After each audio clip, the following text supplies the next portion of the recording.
Last night, the president said, look, this is not going to be this protracted war. We are going to be getting out sooner than we think. And he said that we're almost done. The military operation is almost done. What did you take away from that press conference? And what do you think about our timetable, our time limit there in Iran?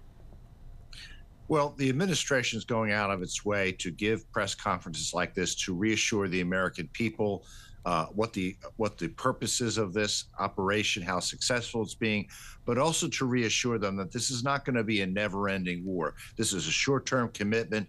President Trump has said that under his approach to national security, sometimes he will have to commit American troops, but there's not going to be a long-term commitment. Maybe this will be over next week. I don't think it's going to take more than a couple of weeks. At the center of all this, Fred, is Tehran's nuclear program. You know, clearly the U.S. and Israel now showing they will use military force to stop it. So then what's next? What happens to Tehran's nuclear ambitions going forward? The nuclear program was set back substantially last June, but the Iranian government is trying to rebuild it.